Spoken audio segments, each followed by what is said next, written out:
Assalamualaikum warahmatullahi wabarakatuh. Perkenalkan, nama saya Syifaur Rohma dengan NPM 077. Di sini saya akan memaparkan hasil materi diskusi kelompok 9 yang berjudul membedakan kelebihan dan kelemahan tes uraian dan tes objektif. Tes uraian. Tes uraian atau essay test merupakan tes yang memerlukan jawaban dalam bentuk tulisan. Jawaban bersifat terbuka dan fleksibel, cocok untuk mengukur kemampuan analisis, sintesis, dan kreativitas. Lalu, ada kelebihan dan kekurangan dari tes uraian. Kelebihannya yaitu yang pertama, mampu mengukur kemampuan berpikir tingkat tinggi. Yang kedua, memberi peserta tes kebebasan dalam mengemukakan ide. Yang ketiga, mendorong pemahaman yang lebih dalam. Dan kekurangannya yaitu yang pertama, penskoran yang memerlukan waktu dan subjektivitas. Yang kedua, rentan terhadap spekulasi atau tebakan dalam jawaban. Yang ketiga, tidak efisien untuk jumlah peserta yang besar. Selanjutnya, tes objektif. Jenis tes objektif antara lain berupa pilihan ganda, benar atau salah, jawaban singkat, dan menjodohkan. Jawaban bersifat singkat atau berupa pilihan jawaban yang benar dari beberapa alternatif.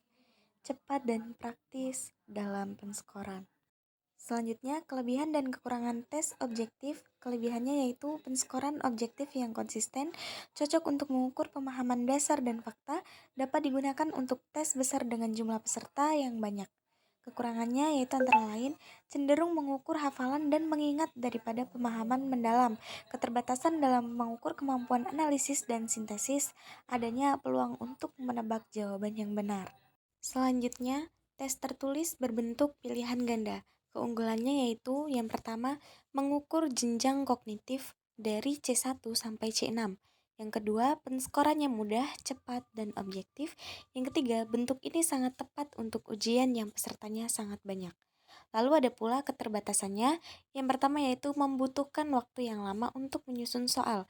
Yang kedua, sulit membuat pengecah yang homogen dan berfungsi.